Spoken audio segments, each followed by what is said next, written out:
کبھی کبھی ذہن میں یہ بھی خیال آتا ہے اچھا جی میں توبہ کر لوں گا، اللہ بڑا رحیم ہے، اللہ نے کسی کو تو معاف کرنا ہی ہے، اللہ معاف کر دے گا۔ بھائی اللہ رحیم ہے، معاف کر دیں گے، یہاں تک تو بات ہے صحیح، لیکن اگر موت کے وقت ایمان ہی سلامت نہ رہا تو پھر کیا بنے گا؟ حدیث پاک میں ہے کتنے لوگ ہوتے ہیں ان کے نام ساری زندگی مسلمانوں کی فہرست میں رہتے ہیں، موت کا وقت آتا ہے ان کا نام مسلمانوں کی فہرست سے خارج کر دیا جاتا ہے۔ کتنے لوگ ہوں گے قرب قیامت میں یصبح مؤمنا و یمسی کافرا، نبی اسلام نے فرمایا صبح اٹھیں گے ایمان والے ہوں گے، شام سونے کے لیے بستر پہ جائیں گے ایمان سے خالی ہوں گے۔ تو بھائی یہ جو ایمان سلب ہونے کی بھی باتیں ہیں، کہیں ایسا تو نہیں کہ گناہوں کے بد اثرات کی وجہ سے ایمان ہی سلب ہو جائے، پھر کیا بنے گا؟ رحمت تو ہوگی نا ان کے لیے جو ایمان کے ساتھ چلے گئے، اور ایمان سے ہی محروم تو پھر کہاں سے رحمت کا سوال پیدا ہوا؟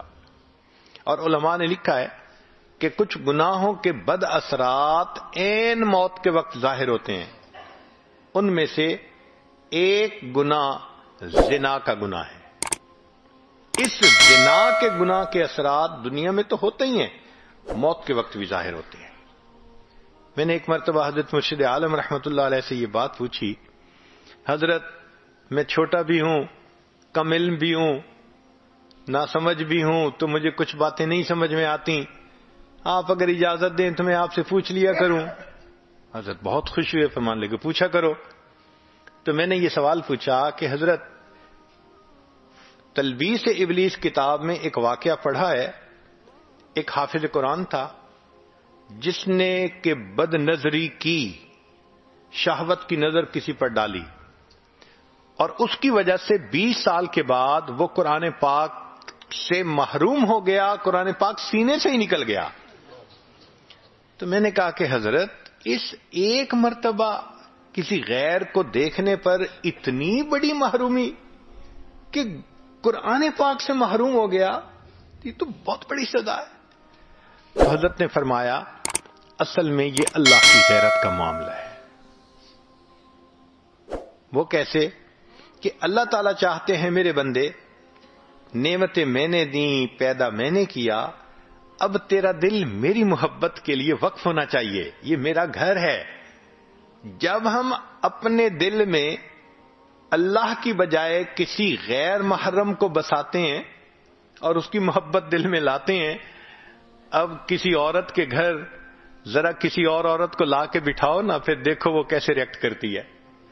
تو فرمایا یہ اللہ کی غیرت کا معاملہ ہے، اور اللہ کو جب غیرت آتی ہے پھر اللہ تعالیٰ کوئی بھی سزا دے سکتے ہیں۔ تو اگر ایک مرتبہ کی بد نظری قرآن پاک سے محرومی کا سبب بن سکتی ہے، تو یہ جو آج اس کے ساتھ افیئر ہے، کل اس کے ساتھ ہے، پرسوں اس کے ساتھ ہے، میرا ٹائم نہیں گزرتا، میں تمہیں ہر وقت یاد کرتا ہوں، میسیجز چل رہے ہیں، ملاقاتیں ہو رہی ہیں، پھر اس کا نتیجہ کیا نکلتا ہے کہ انسان موت کے وقت ایمان سے محروم ہو جاتا ہے۔ علماء نے لکھا ہے زبان پہ فالج پڑ جاتا ہے، کلمہ پڑھنا بھی چاہے کلمہ نہیں پڑھ سکتا، اللہ توفیق چھین لیتے ہیں۔